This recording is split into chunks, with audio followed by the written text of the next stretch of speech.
Party की टक्कर मानी जा सकती है। आप चलते हैं पंडुरना की तरफ।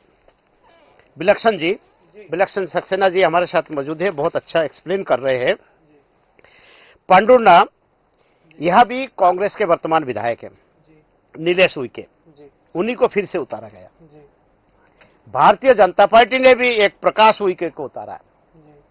क्या लगता है कि दोनों उइके के बीच में जो लड़ाई है, इसमें कमलनाथ का चेहरा भी लगा हुआ है।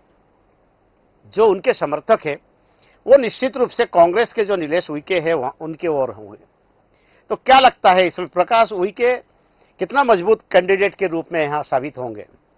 मैं तो इसको इस तरह से देखने में ज्यादा मुझे समझ में आता है कि मैं इसको यहाँ ऐसे देखूं कि पांडुरना तो एक्चुअली क्या है, शिवराज सिंह चौहान के लिए एक यूपीएससी की तैयारी जैसा है। हाँ। क्योंकि वो पिछले 2 साल से कर रहे हैं जी। जिस लगातार जैसे मामा आए हैं और तोहफे लाए हैं, चाहे वो हनुमान लोक हो, चाहे पर्यटन विभाग के द्वारा क्या कहते हैं गोट मेला जो वहां पे लगता है उसको इंटरनेशनली रिकॉग्नाइज कराने की कवायद, फिर रिसेंटली उसको अपने आप में एक नया डिस्ट्रिक्ट का पद दे देना, ये एक ऐसी स्टैंडिंग है जो लगातार शिवराज सिंह चौहान जी करते ही रहे हैं।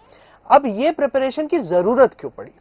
भाई पांडुरना से एक्चुअली अगर आप देखें, बाय नक्शे भी देखें और बाय डेमोग्राफिक्स भी अगर देखें, तो एक उल्टी चढ़ाई चढ़ती है जहां पे भाजपा कोशिश कर रही है कि हम कैसे भेदन करें अनुसूचित जाति और जनजाति के लोगों में, किस तरह से ये हो सकता है। और एक प्रलोभन की एक आइडियोलॉजी गई है कि हमारे साथ आपको पद, आपको पूरी तरह से क्या कहते हैं एक अच्छा सोफिस्टिकेटेड माहौल, वातावरण, ये सब मिल सकता है। और पांडुरना की एक बहुत खास विशेषता मैं आपको बताना चाहता हूँ। पांडुरना में डेमोग्राफिक्स कहते हैं कि सिर्फ 17.5% के करीब ही, मैं एग्जैक्ट शायद अगर नहीं कह पाऊं तो मुझे माफ करिएगा, बट 17.5% जितने ही डेमोग्राफिक अनुसूचित जाति और जनजाति के आते हैं। बाकी वहां पर जो आम जन है, ब्राह्मण समाज, क्षत्रिय समाज, राजपूत समाज, ये बढ़कर है।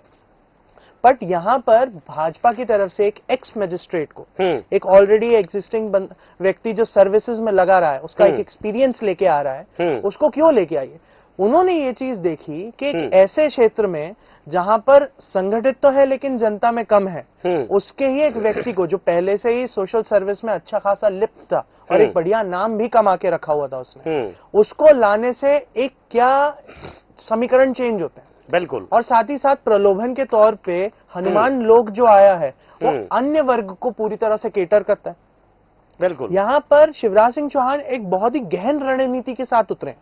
हाँ। और उतरे हैं। उसी के साथ साथ अगर आप देखें कि क्या कहते हैं कांग्रेस की बात आती है तो कांग्रेस का पूरा स्ट्रेंथ इस बात पे रिलाय करता है कि वहां के जो एग्जिस्टिंग विधायक है नीलेश उइके, उन्होंने व्यक्तिगत वहां पे रहते हुए अपना वर्चस्व कितना बढ़ाया। क्योंकि एक अगर कंपैरिजन मारे तो आप ध्यान से देखें कि जैसे इंदौर 1 की जब बात करी जाती है तो वहां पे जो शुक्ला जी हैं और वहां पे सामने उनके प्रतिद्वंदी कैलाश विजयवर्गीय जी, तो लोग हमेशा आमतौर पर कहते हैं कि शुक्ला जी ने वहां पर रहते हुए 1 साल में बहुत काम किया है और एक तरह से इंदौर के बीच में एक टापू बना दिया है बिल्कुल कांग्रेस के लिए। तो क्या ये कहा जा सकता है कि नीलेश उइके जी ने भी पांडुरना को एक टापू बना दिया है? और इस टापू को अब विजयी पाने के लिए शिवराज सिंह चौहान जी ने मतलब पूरी तरह से बुफे तैयार कर दिया है कि आप जो भोज लेना चाहे, जो जैसा भोज लेना चाहे, मतलब आप नॉनवेज भी खा सकते हैं, वेज भी है, वैष्णव भी है, भोजन सबको केटर किया है उन्होंने। बिल्कुल। तो यहाँ एनालिसिस मैं उस तरह से देखता हूं। और खैर ऑफ कोर्स ये उल्टी चढ़ाई ऊपर के डिस्ट्रिक्ट्स, ऊपर की क्या कहते हैं विधानसभा सीटों पे भी असर करेगी। जैसे घोड़ा डोंगरी हो गया, बैतूल हो गया, मुल्ताई हो गया, ये सब जगह आमला की रिलेटेड सीट्स हो गई, यहाँ पर भी इसका खासा प्रभाव देखने को मिलेगा।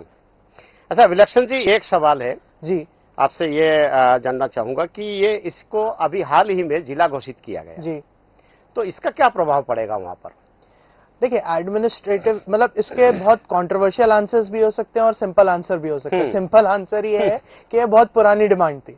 पांडुरना में जो कॉटन और क्या कहते हैं संतरे और अन्य तरीके के जो व्यापार होते हैं, इसको एडमिनिस्ट्रेटिवली देखा जाए तो वहां पे लोगों को सुविधाएं पहुंचाने में बहुत दिक्कत हो रही थी, क्योंकि ये महाराष्ट्र से लगा हुआ जिला भी है। बिल्कुल। और साथ ही साथ इसे क्रिमिनल वे में भी देखा जाए तो अगर आपने बहुत समय तक एनसीबी की रिपोर्ट्स देखी हो, मध्य प्रदेश पुलिस की खास रिपोर्ट्स देखी हो, मध्य प्रदेश में वारंगल, आंध्र प्रदेश और अन्य जगहों से ड्रग्स का इन सप्लाई इन्हीं रूट से होता रहा है और कई बार चेक पोस्टों पे ये चीज पकड़ी गई है। बिल्कुल। और इसको अगर जिला ना घोषित किया जाता तो ये सिक्योरिटी रीजंस को कंट्रोल करना एक बहुत मुश्किल चीज मुश्किल था।